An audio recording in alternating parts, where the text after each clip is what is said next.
Hi guys, look what I got today. It's Karbonn Mach 1 against Moto E2 Gen smartphone. As you can see, the display of the Mach 1 is bigger and it's HD display, 4.7 HD display. We have 4.5 inch HD QHD display on Moto E. In theory, HD display is better than the QHD display, and in reality too, guys, I am pretty much impressed by the display and the screen of the Karbonn Mach 1 smartphone. When it comes to looks, uh, both the phones are good, but again, I'll give a slight extra marks to the Karbonn Mach 1. The side perimeter is metallic, and the phone got really nice look. Plus, the bottom keys are backlit.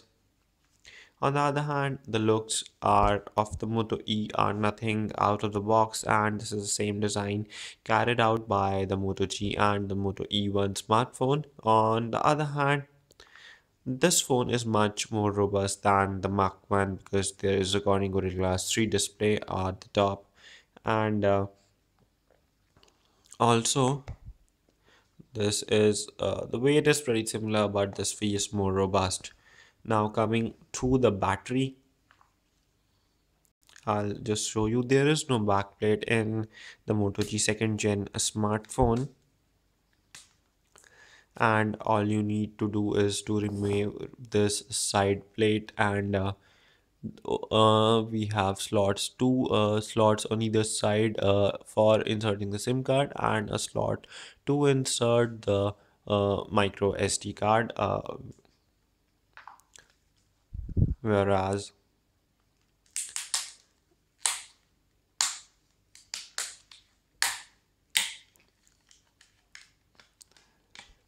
in Karbonn Mach 1, two SIM card slots and a slot for the micro SD card. But do keep in mind that these are macro SIM card slots and not the micro SIM card slots, which are generally present on most of the mobile these days. The battery is 1800 mAh battery in this phone, and we got a massive 2390 mAh battery on this phone. Mach 1's battery is removable, while the battery of the Moto G E2 is not removable. However, this battery will give easily sail you through 1 day usage with moderate use, and sometimes even with heavy usage. But Karbonn Mach 1 got average battery life, and you will need to charge it again after the evening. Heating too is more in Karbonn Mach 1. So in uh, case of battery, Moto E second gen is the clear winner. Moving on to performance, guys, I ran into benchmark on both these handsets, and I'll show you the performance, the score, and the multi-touch as given by Enter2 benchmark on both these phones. So we have a 17,946 score on Moto E second gen, and a score of 18,674 on the Karbonn Mach 1 smartphone. This is a pretty similar score, and the difference is that this phone got a Mali MediaTek 6582 quad core processor. It's Qualcomm Snapdragon processor, so don't count. There's not much difference. It's around 18,000 score. Performance wise, both the phones will handle multitasking easily, and you can open up multiple tabs in the Chrome browser. Also, there won't be any problem while running light to moderate games. However, heavy games like Asphalt 8 Airborne need to be run in low graphic settings for perfect gameplay. Now let me show you the multi-touch.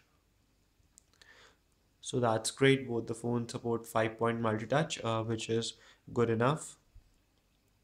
Moving on to the camera performance, I clicked a few images using both the handsets. I'll show you the images.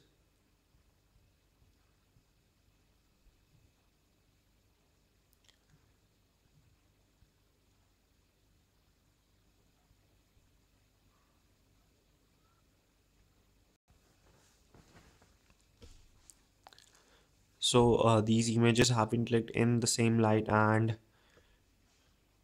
around about the same angle, and you can see, guys, the clarity and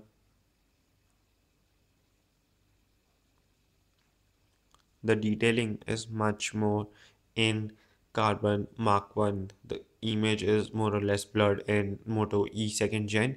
I got 5 megapixel camera without flash and 8 megapixel good camera on the Mark 1. Let me show you some other image as well, guys. The image on Moto E second is not that good, but just look at the difference here. Let me zoom in. Again, the clarity is much better on Karbonn Mark 1. The screen of Moto E2 is much more responsive and much more fluent, but the image clarity you can see here,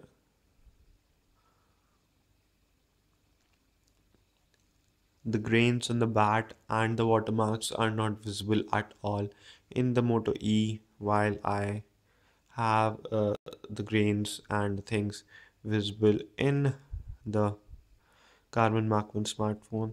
Now let me show you the front facing camera images.